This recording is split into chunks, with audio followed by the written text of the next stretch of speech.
마법의 주문, 미리미리. 사람들은 정작 해야 할 일은 하지 않고 도움되지 않는 쉬운 일을 하며 시간을 보내는 경우가 많다. 해야 할 일은 생각만 해도 힘들다. 몸이 아프다. 기분이 별로다. 그래서 컨디션이 안 좋다는 이유로 미룬다. 그냥 미루면 죄책감이 드니까 도움이 안 되는 쉬운 일을 한다. 쉬운 일을 하고 있으면 그래도 뭔가 하는 것처럼 느껴지니까 죄책감에서 벗어날 수 있다. 이런 날들이 반복되면 결국 해야 할 일을 포기하게 된다. 이젠 미리미리 하자. 급하고 중요한 일은 미리미리 해야 한다. 당신은 알고 있다. 지금 당신에게 가장 중요한 일이 뭔지. 그 일을 생각하며 미리미리라고 외쳐라. 몸이 안 움직이고 게을러질 때 바로 외쳐라. 미리미리. 그리고 바로 행동에 옮겨라. 식당을 오픈하기 위해 구청에 가야 된다면 미리미리 가자. 세금 관련 자료를 정리해서 세무사에게 보내는 날엔 미리미리 보내자. 육수를 끓이고 재료를 준비할 땐 떨어지기 전에 미리미리 준비하자. 특히 화장실 청소는 미리미리 하자. 생각해보라. 투자하는 시간은 똑같다. 지금 하느냐, 나중에 하느냐의 차이이다. 미리미리 하는 게 좋은 이유는 그만큼 스트레스를 안 받기 때문이다. 미룰수록 스트레스가 심해진다. 미리미리는 건강을 부르는 주문이다. 모든 병은 스트레스가 주 원인이다. 해야 할 일을 미루고 있으면 그동안 계속 그 일에 대해 생각하기 때문에 스트레스를 받는다. 오늘 해야 할 일을 미룬 채 가슴에 품고 잠들지 마라. 당신이 자는 내내 스트레스가 당신의 몸을 괴롭힐 것이다. 미리미리를 크게 외치고 미리미리 해야 할 일을 해치우고 편안하게 잠을 자라. 병원에 가지 않도록 미리미리 예방하는 방법이다. 미리미리를 습관으로 장착하자. 하루 전날 밤에 다음날 계획을 미리미리 짜놓자. 전날 못했다면 당일 새벽에 일어나 하루를 미리미리 설계하라. 처음에 힘들어서 그렇지 습관이 되면 미리미리만큼 좋은 게 없다. 사람들은 여행 갈 땐 시키지 않아도 미리미리 준비한다. 해외여행이라도 가게 되면 몇 달 전부터 캐리어를 펼쳐놓고 미리미리 짐을 싼다. 내가 하는 일이 해외여행보다 설레야 한다. 그래야 내가 하는 일을 미리미리 준비할 때 설레게 된다. 난 학교 다닐 때 비록 몇 번이지만 예습을 해본 적이 있다. 예습을 한 날 저녁엔 왜 그렇게 설렜는지 모른다. 빨리 아침이 와서 학교에 가고 싶어졌다. 학교에 가고 싶어 설레는 유일한 날이 소풍 전날과 예습한 날이었다. 지금 당신에게 가장 중요한 일은 무엇인가? 혹시 그 일을 계속 미루고 있지 않은가? 지금 당장 미리미리를 외치고 그 일을 대면하라. 당신의 눈앞에 펼쳐놓아라. 그리고 그냥 시작하라. 막상 시작해보면 어려운 일이 아니라는 것을 알게 된다. 당신이 해야 할 일은 당연히 당신이 할 수 있는 일이다. 사람들은 불가능한 일을 해야 할 일 목록에 적어 놓지 않는다. 당신이 할 수 있는 일이고 어차피 해야 할 일이다. 투자하는 시간과 노력은 똑같다. 그렇다면 미리미리 해서 건강을 챙기자. 미리미리가 당신의 스트레스를 없애는 비결이다. 왜를 어떻게로 바꾸면 답이 보인다. 생각은 많은데 행동으로 옮기지 못하는 사람들에게 아주 유용한 팁이 있다. 바로 왜를 어떻게로 바꾸는 것이다. 왜 손님이 없지? 손님이 많이 오게 하려면 어떻게 하면 되지? 왜 살이 찌지? 살이 빠지려면 어떻게 하면 되지? 왜 순이익이 적지? 순이익을 올리려면 어떻게 하면 되지? 왜 세금이 이렇게 많지? 세금을 줄이려면 어떻게 하면 되지? 왜 난 낼 돈이 없지? 10억을 벌려면 어떻게 하면 되지? 왜 난 꿈이 없지? 내가 하고 싶은 걸 알려면 어떻게 하면 되지? 질문을 올바른 방향으로 던져야 정답이 찾아진다. 왜를 어떻게로 바꾸면 어떻게 행동해야 하는지 알게 된다. 사소한 것부터 심각한 문제까지 모든 것에 적용하라. 저절로 어떻게가 입에서 나오도록 습관을 들이자. 그리고 왜는 딱 한 번만 사용하라. 나는 왜 이 일을 하는가? 모든 문제에는 해결 방법이 있다. 무조건 있다. 정주영 회장은 이렇게 말했다.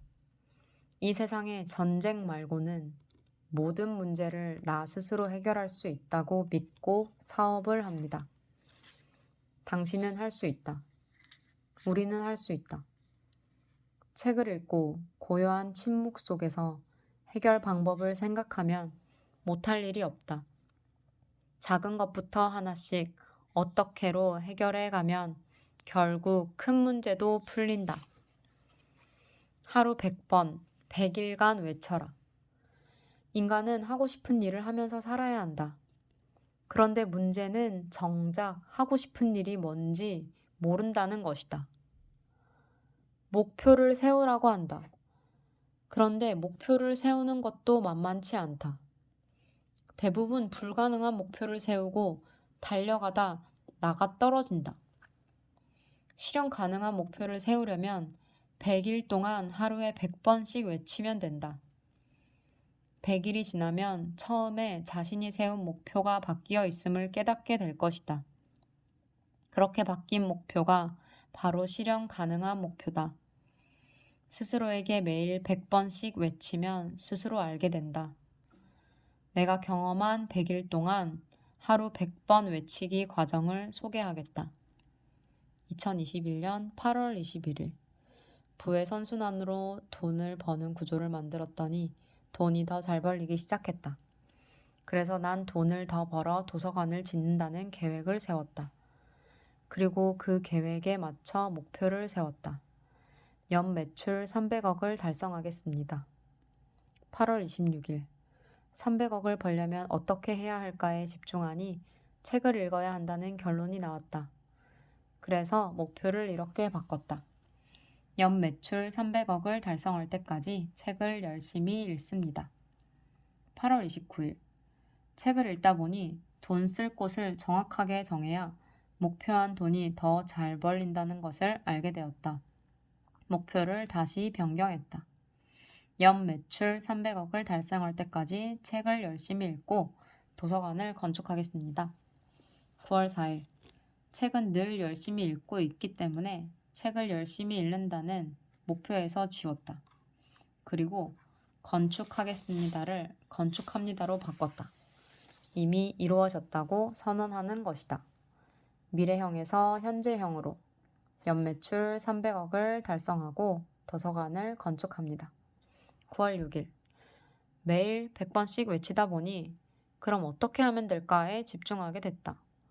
내가 운영하는 메밀꽃이 피었습니다는 연매출이 평균 10억이다. 팬데믹 속에서도 10억을 훌쩍 넘겼다. 그렇다면 메밀꽃이 피었습니다를 직영으로 30개 운영하면 되겠다는 결론이 나왔다. 그래서 목표를 이렇게 바꿨다. 메밀꽃이 피었습니다. 30개 매장을 잘 운영하고 있습니다. 9월 22일 책을 읽다가 가치를 만들면 돈은 저절로 따라온다는 걸 깨달았다. 그래서 이렇게 바꿨다. 메밀꽃이 피었습니다. 30개 매장으로 연 300억 매출을 올리며 가치를 만들고 있습니다. 11월 2일 트래픽 자산에 대해 알게 됐다. 스타벅스, 맥도날드는 이제 부동산 회사다. 건물에 스타벅스가 입점하면 많은 사람이 드날들고 부동산 가치가 올라간다. 이것을 트래픽 자산이라고 한다. 김승호 회장은 돈의 속성에서 매장 수익과 더불어 트래픽 자산을 꼭 챙겨라. 어쩌면 매장 수익보다 트래픽 자산이 훨씬 크다라고 말한다. 망치로 꽉 맞은 기분이다. 막연하게만 알고 있던 것이 정확한 개념이 되자 명쾌하게 목표가 그려졌다. 책을 읽고 경제, 금융 용어를 알아야 하는 이유다. 그래서 이렇게 목표를 바꾼다. 건물을 사고 메밀꽃이 피었습니다를 운영해 트래픽 자산을 잘 만들고 있습니다. 12월 1일. 책은 좀 더 구체적으로 외치라고 계속 요구한다. 구체적일수록 이루어질 가능성이 높다. 지금 외치는 목표는 뭔가 가정을 훌쩍 뛰어넘은 느낌이다. 그래서 좀 더 구체적으로 변경한다. 2022년 3월 30일 내 땅에 지은 내 가게에서 메밀꽃이 피었습니다를 오픈합니다. 2022년 1월 1일 트래픽 자산을 만들 수 있는 땅을 보러 다녔다. 내가 원하는 땅이 있다. 많다. 그런데 그 땅을 사려면 지금 내가 가진 부동산을 모두 처분해야 한다. 아니면 무리하게 빚을 져야 한다. 명하나 서두르지 말자. 작은 것부터 하나씩 해결하면 돼. 내 땅, 내 건물은 1년만 미루자. 욕지도에서 일출을 보며 2022년 목표를 외친다. 2022년 한 해 동안 10억을 모았습니다. 감사합니다. 1월 3일 1년 동안 10억을 모으려면 어떻게 해야 할까? 메밀꽃이 피었습니다로 순수익 2억. 개그맨 고명환으로 버는 수익 1억. 나머지 7억은? 1년 동안 7억의 부수입을 올릴 방법은 뭐가 있을까? 그래, 지금 쓰고 있는 책의 인세가 있다. 책 한 권이 15,000원이라고 가정했을 때 한 부가 팔리면 1,500원이 생기니까 7억 원 나누기 1,500은 46만 6,6666이다. 그렇다면 46만 6,667부 이상 팔릴 수 있도록 글을 쓰자. 이렇게 생각하니 용기가 생기고 자신감도 높아졌다. 그래서 이 글을 쓰고 있는 현재 외치는 목표는 이렇다. 2022년 한 해 동안 매장에서 2억, 개그맨으로 1억을 벌고 책 46만 6,667부를 팔았습니다. 1월 6일 목표액을 먼저 제시하고 구체적인 내용을 외치는 걸로 바꿨다. 올해 10억을 벌었습니다. 매장에서 2억, 개그맨으로 1억을 벌고 책 46만 6,667권을 팔았습니다. 감사합니다. 지난 반년간 내 목표는 연 매출 300억을 달성하겠다로 시작해 2022년 한 해 동안 10억을 벌었습니다. 매장에서 2억, 개그맨으로 1억을 벌고 책 46만 6,667부를 팔았습니다로 바뀌었다. 불가능할 것 같았는데 외치고 나니 용기가 생겼다. 이유가 뭘까? 구체적이기 때문이다. 목표가 구체적일수록 길이 보인다. 길이 보이면 용기가 생긴다. 용기가 생기면 자신감이 생기고 목표에 대한 확신이 생긴다. 100일 동안 하루 100번 외치면 이렇게 목표가 구체적으로 변한다. 난 이미 100일을 지나 이 글을 쓰고 있는 오늘 136일째 외치고 있다. 100일만 외치려 했지만 목표를 달성할 때까지 외치기로 계획을 바꿨다. 외치는 내용은 계속 변할 것이다. 변하는 이유는 목표를 달성하기 위해서다. 누가 조종하는가? 자기 자신이다. 하루 100번 외치기를 계속하면 나 자신을 알게 된다. 진짜 능력치를 파악할 수 있게 된다. 결국 이룰 수 있는 목표를 뇌가 설정한다.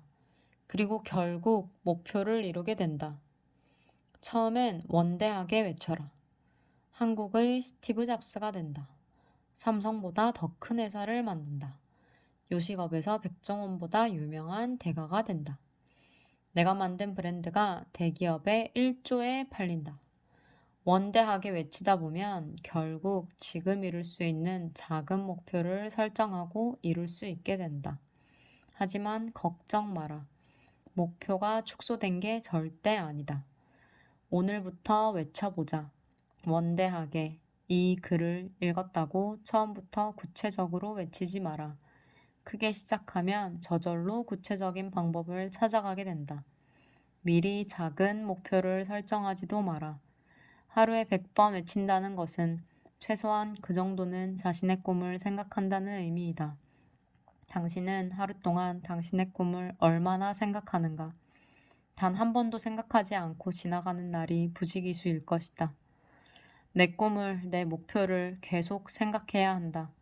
그렇게 나는 누구인지, 얼마짜리인지를 알아내고 내 몸값을 계속 올려야 한다. 실현 가능한 목표를 찾는 방법은 간단하다. 책을 꾸준히 읽으며 하루 100번씩 외치기만 하면 된다. 그러면 저절로 이루어진다. 마치 교과서 위주로 공부하라는 진부한 말처럼 들리겠지만 이게 정답이다. 인생의 진리는 심플하다.